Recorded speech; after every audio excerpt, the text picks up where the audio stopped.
উলবিসা ওয়ালিদাহু তাজান ইয়াউমাল কিয়ামাহ, তার পিতামাতাকে হাসরের ময়দানে, কিয়ামতের কঠিন ময়দানে, যেই দিন কেউ কারো চিনবে না, সবাই প্রত্যেকের হিসাব নিকাশে ব্যস্ত থাকবে। সবাই চিন্তা করবে আজকে আমি কি সফল কাম হব নাকি আমি আজকে নাকামদের অন্তর্ভুক্ত হয়ে যাব।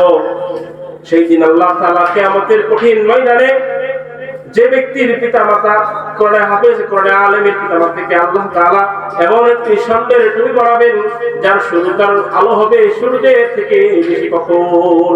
সুবহানাল্লাহ। চৌবসন থানার ঐতিহ্যবাহী দিনী প্রতিষ্ঠান ইসলামিয়া সিদ্দিকিয়া মাদ্রাসা ওয়াজিমখানা এমকে ঢাকি মাদ্রাসার বাৎসরিক মাহফিল আসার এবং বসার তৌফিক দান করছেন। আমরা সেই মহান রব্বুল আলামিনের দরবারে সবাই শুকর করি আলহামদুলিল্লাহ। আসলে এই দিনী প্রতিষ্ঠানগুলো 1400 বছর পূর্বে হুজুর সাল্লাল্লাহু আলাইহি ওয়াসাল্লামের উপর যে কিতাব নাযিল হয়েছিল কুরআনুল কারীম, সেই কুরআনুল কারীম এবং ইলমুল শিক্ষাই হলো এই মাদ্রাসাগুলো। এই মাদ্রাসাগুলো এখানে কি শেখানো হয়? এখানে শেখানো হয় যে কিভাবে একজন বান্দা, একজন মানুষ সে আল্লাহ এবং তার রাসূলের তরিকায় সঠিকভাবে চলতে পারে, সেই পদ্ধতি এখানে শেখানো হয়। আলহামদুলিল্লাহ। আমরা সবাই জানি যে আমাদের যা মুসলমান আছি, আল্লাহ তাআলা আমাদের পথ প্রদর্শক হিসেবে, গাইডলাইন হিসেবে আমাদের এই বিজ্ঞান দান করছেন। সেটা হলো কোরআনুল কারীম বা কোরআন শরীফ। এই কোরআন শরীফের এত বড় মর্যাদা, এত বড় সম্মান যে আল্লাহ তাআলা এটাকে বলা হয় যে কালামুল্লাহ, অর্থাৎ আল্লাহ তাআলার কথা। আমরা সবাই জানি যেই জিনিসের সাথে, যার সাথে আল্লাহ তাআলার সম্পর্ক যত বেশি হয়, কোরআনের যে সম্পর্ক যার বেশি হয় তার সম্মান তত বেশি হয়ে যায়। যদি আমরা লক্ষ্য করি যে আল্লাহ তাআলা যুগে অনেক রাসূল পাঠাইছেন, এই সকল রাসূলদের মধ্যে, নবীদের মধ্যে আমাদের নবী হযরত মুহাম্মদ সাল্লাল্লাহু আলাইহি ওয়াসাল্লাম কেন সর্বোত্তম হলেন? এগুলোতে এমনি আল্লাহ তাআলা বানাইছেন, কোনো যুক্তির এখানে কোনো প্রয়োজন নেই। তারপরেও অনেক সময় হিকমত তালাশ করতে হয়।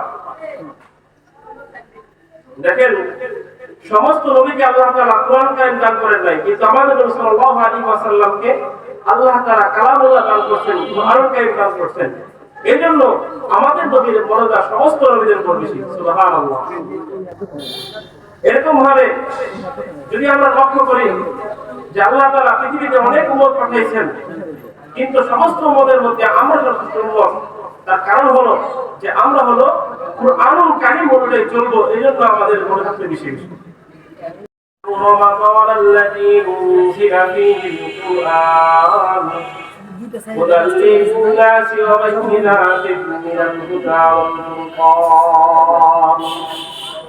আল্লাহ বলেন যে শাহরু রমাদান আল্লাযী উনজিলা ফীহিল কুরআন, যে রমজান মাস হলো এমন মাস যেই মাসের মধ্যে আল্লাহ তাআলা কুরআন নাযিল করেছেন, কুরআন শরীফ নাযিল করেছেন। এজন্য আল্লাহ তাআলা রমজানের মাসকে সকল মাসের উপর সম্মান দান করেছেন, সুযোগ দান করেছেন। সুবহানাল্লাহ। তাই বলতেছিলাম যে যার সাথে তার কালামুল্লাহ সম্পর্ক যত বেশি, তার সম্মান তত বেশি। এরকম ভাবে আল্লাহ তাআলা ফেরেশতা তো অনেক আছে, কিন্তু অনেক ফেরেশতার মধ্যে সবচেয়ে সম্মানের ফেরেশতা হলো জিবরাইল আলাইহিস সালাম। তার সম্মান হচ্ছে জন্য, তার সম্মান হলো এই জন্যই যে তার সাথে কালামুল্লাহ এত সম্পর্ক ছিল যে দীর্ঘ 30 বছর সে আরশে আজিম থেকে আমাদের নবী হযরত মুহাম্মদ সাল্লাল্লাহু আলাইহি ওয়াসাল্লাম পর্যন্ত কালামুল্লাহ তিনি আনতেন, আলাদা করতেন, বার্তা ছিলেন। এই জন্য আল্লাহ তাআলা সকল ফেরেশতার উপর আমাদের এই জিবরাইল আলাইহিস সালাম ফেরেশতাকে সবচেয়ে সম্মানিত করেছেন। আলাইহি ওয়াসাল্লাম বলেন, যে ব্যক্তি কোরআন পাঠ করবে এবং কোরআন অনুযায়ী আমল করবে, আল্লাহ তাআলা কিয়ামতের দিন তার পিতামাতাকে এমন এক স্বর্ণের টুপি পরাবে যার আলো হবে সূর্যের আলো থেকে অধিক প্রখর। উলবিসা ওয়ালিদাহু তাজান ইয়াউমাল কিয়ামাহ, তার পিতামাতাকে হাসরের ময়দানে, কিয়ামতের কঠিন ময়দানে, যেই দিন কেউ কারো চিনবে না, সবাই প্রত্যেকের হিসাব নিকাশে ব্যস্ত থাকবে।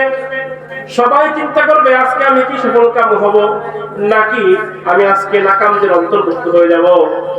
সেই দিন আল্লাহ তাআলা কিয়ামতের কঠিন ময়দানে যে ব্যক্তির পিতামাতা কোরআনে হাফেজ, কোরআনে আলেমের পিতামাতাকে আল্লাহ তাআলা এমন একটি স্বর্ণের টুপি পরাবেন যার সূর্যের আলো হবে সূর্যের থেকে বেশি প্রখর।